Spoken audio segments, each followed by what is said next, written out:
नमस्कार दोस्तों, आत्मबोध में आपका स्वागत है। श्रीमद् भागवत गीता का 11वां अध्याय चल रहा है।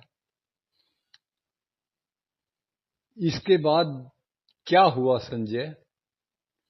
संजय बोले, भगवान केशव के ऐसे वचनों को सुनकर भय से कांपते हुए अर्जुन हाथ जोड़कर नमस्कार करके और अत्यंत भयभीत होकर फिर प्रणाम करके गदगद वाणी से भगवान कृष्ण की स्तुति करने लगे। अर्जुन बोले, हे अंतर्यामी भगवान, आपके नाम गुण आदि का कीर्तन करने से यह संपूर्ण जगत हर्षित हो रहा है और अनुराग को प्राप्त हो रहा है। आपके नाम गुण आदि के कीर्तन से भयभीत होकर राक्षस लोग 10 दिशाओं में भाग रहे हैं और सिद्धों के समुदाय आपको नमस्कार कर रहे हैं। यह सब होना उचित ही है। यह सब उचित क्यों है अर्जुन? क्योंकि आप अनंत संपूर्ण देवताओं के मालिक हैं और इस जगत के आधार हैं। आप अक्षर स्वरूप हैं। आप सत भी हैं, असत भी हैं और सत असत से भी पर जो कुछ है वह भी आप ही हैं।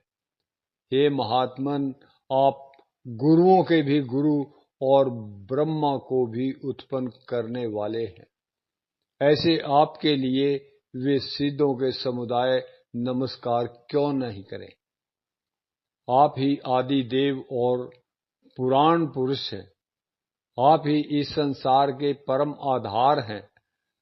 आप ही सबको जानने वाले और जानने योग्य हैं। आप ही सबके परम गंतव्य स्थान हैं। हे अनंत रूप, आप से ही संपूर्ण संसार व्याप्त है।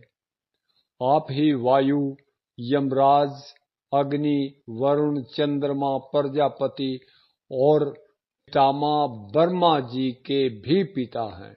इसलिए आपको हजारों बार नमस्कार नमस्कार हो और फिर भी आपको बार बार नमस्कार हो। हे सर्व, आपको सामने से नमस्कार हो, पीछे से नमस्कार हो, सब तरफ से नमस्कार हो। हे अनंत वीर्य, आप अमित विक्रम वाले हैं। आपने संपूर्ण संसार को व्याप्त कर रखा है, अतः सब कुछ आप ही है। हे भगवान, आपकी इस महिमा और स्वरूप को न जानते हुए मैंने आपको सखा मानकर प्रमाद से अथवा प्रेम से बिना सोचे समझे हे कृष्ण, हे यादव, हे सखे, इस प्रकार जो कुछ कहा है और मैं अच्युत चलते फिरते, सोते जागते, उठते बैठते, खाते पीते समय में अकेले अथवा उन सखाओं, कुटुंबियों आदि के सामने मैंने हंसी दिल लगी में आपका जो तिरस्कार किया है, उसके लिए मैं अपरमेश्वर रूप आपसे क्षमा मांगता हूँ। आप ही इस चराचर जगत के पिता हैं। आप ही पूजनीय हैं और आप ही गुरुओं के महान गुरु हैं। हे असीम प्रभाव वाले भगवान, इस त्रिलोकी में आपके समान भी दूसरा कोई नहीं है। फिर आपसे अधिक तो कोई हो ही कैसे सकता है। इसलिए शरीर से लंबा पढ़कर स्तुति करने योग्य आप ईश्वर को मैं प्रणाम करके प्रसन्न करना चाहता हूँ।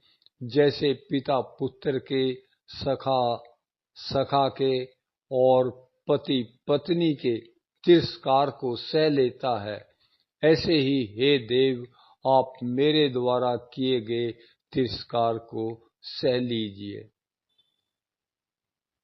ठीक है भैया, अब तुम क्या चाहते हो?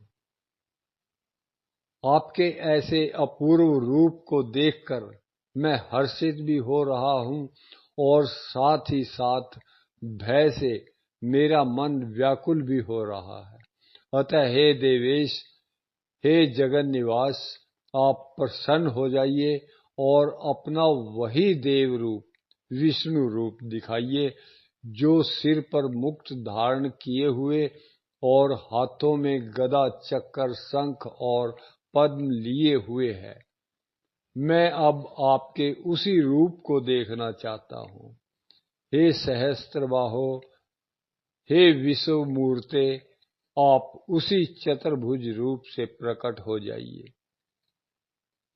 भगवान बोले, हे अर्जुन, मैंने बहुत प्रसन्न होकर अपनी सामर्थ्य से तुझे यह अत्यंत श्रेष्ठ, तेजोमय, सबका आदि और अनंत विश्व रूप दिखाया है, जिसको तुम्हारे सिवाय पहले किसी ने नहीं देखा है।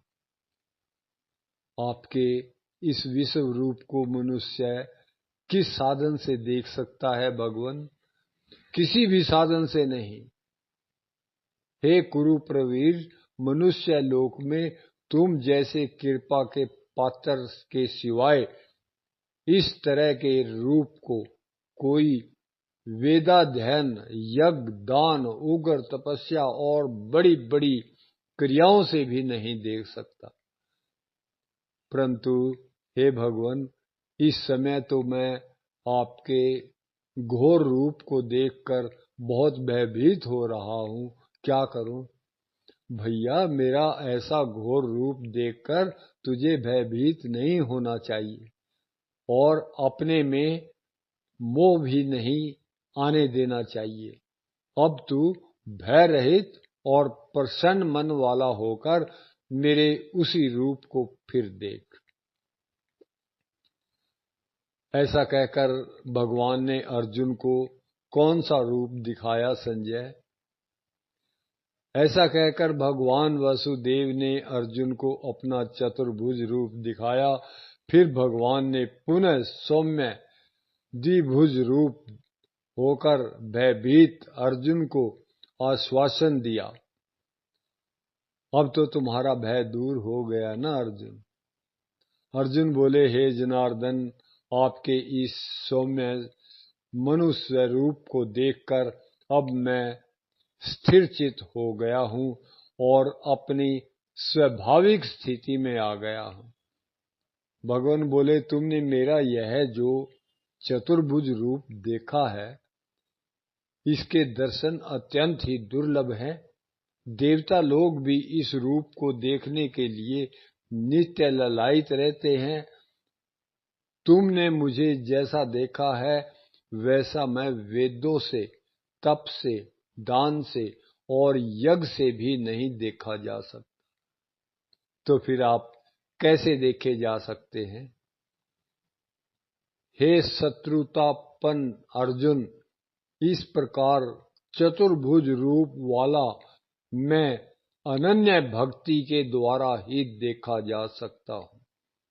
केवल देखा ही नहीं जा सकता, प्रत्युत तत्व से जाना भी जा सकता हो और प्राप्त भी किया जा सकता हो।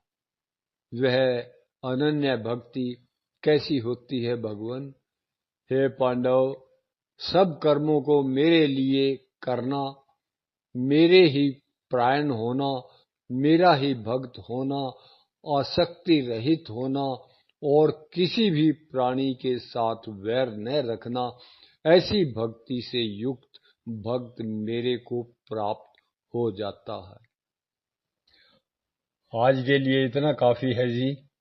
अब आपका भी फर्ज बनता है वीडियो को सब्सक्राइब करें, लाइक करें और शेयर करके भगवान कृष्ण के इस उपदेश को जन जन तक पहुंचाएं। बहुत बहुत शुक्रिया जी, बहुत बहुत धन्यवाद।